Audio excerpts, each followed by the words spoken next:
D'accord. Annabelle Carrette-Nourry, c'est à vous maintenant. Oui. Vous revenez sur l'un des faits marquants de l'actualité aujourd'hui. Ça y est, c'est décidé. Enfin, ça y est, c'est versé, pardon. L'allocation de rentrée scolaire. Et oui, l'allocation de rentrée scolaire a été versée aujourd'hui pour près de 3 millions de familles, soit 5 millions d'enfants.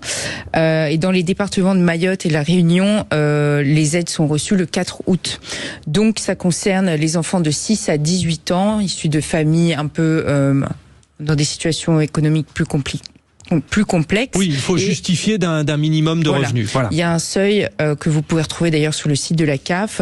Par exemple, pour un enfant à charge, le foyer ne peut pas recevoir plus de 28 956 €, 2 enfants 35 638 et 3 enfants 42 320 €.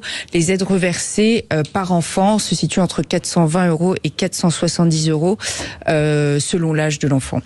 Voilà. Quand vous dites 42 000, c'est l'ensemble des aides sociales, hein, c'est ça, hein, c'est pas simplement l'allocation de rentrée. Bien sûr. Oui. Vous venez de le dire, les 460 et quelques après. Voilà. Exactement. Et une fois versée, cette aide, elle est libre à l'emploi, donc il n'y a aucun justificatif nécessaire, justificatif d'achat n'est demandé. Donc la CAF dit faire confiance aux familles. Je pense qu'il faudrait éventuellement, lorsqu'on verse une telle aide, s'assurer qu'elle est bien redirigée dans l'éducation. Je trouve que c'est très bien d'aider dans l'éducation, d'investir dans ce domaine, c'est très très important. Mais par contre, il faudrait au moins demander des justificatifs ou alors même faire des dons matériels peut-être au lieu de financiers, puisque sinon ça ressemble à toutes les autres aides. Je pense qu'il faudrait différencier. Et donc vous ouvrez le débat. À ce débat, que répondez-vous, Philippe Charlez? Il faut des notes de frais.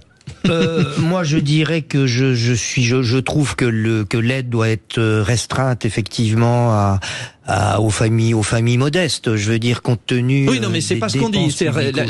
La question, c'était ce que dit Annabelle Carrette-Nourry, c'est que les dépenses ne se font sans justificatif. C'est-à-dire que grosso modo, on peut utiliser cet argent pour aller au cinéma. Voilà. Oui, alors là, c'est toujours le problème. Maintenant, si vous demandez des justificatifs à tout le monde, ça fait une administration qui va encore être pléthorique derrière, avec des contrôles, etc.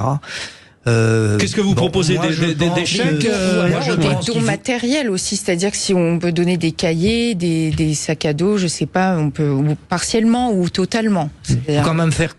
Je veux dire, on est quand même dans une société, il faut quand même faire un minimum de confiance aux gens. Alors je sais ou que pas, beaucoup oui ou pas. Mais si vous faites pas confiance aux gens, ce qui est le cas souvent en France, et ce qui n'est pas le cas par exemple dans les pays anglo-saxons, je veux dire, vous n'en sortez pas. Donc alors à ce moment-là, si vraiment cette allocation est systématiquement détournée, à ce moment-là, il faut plus la donner.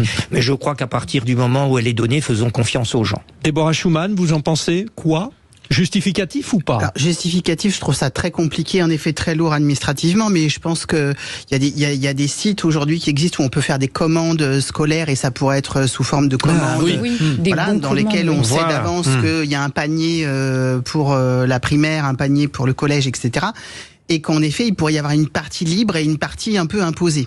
Ça me semblerait un peu logique. Pourquoi? Parce que on sait pas très bien où va cet argent, qui sont quand même des sommes très importantes, qu'on sait aujourd'hui. Moi, je suis pour faire confiance, j'ai pas de débat là-dessus. Je pense que les gens, dans la majorité, ne font pas n'importe quoi. Mais il y a les exceptions, il y a aussi des gens qui font n'importe quoi, et cet argent, on sait pas où il va, et il est pour les enfants. Il est pas fait, normalement, pour que les familles achètent, je ne sais quoi, une PlayStation ou j'en sais rien. Donc, je trouve que peut-être une partie qui serait imposée sous forme de produits scolaires, ça me paraîtrait une manière de diriger cet argent et de pas l'envoyer n'importe où. Ça rentre un peu dans ce qu'on appelle la fraude sociale, donc qu'on retrouve pas seulement sur les ce qui est quand même un sport un peu national, et qu'on retrouve un petit peu partout et qui est quand même difficile à cibler. On retrouve ça aussi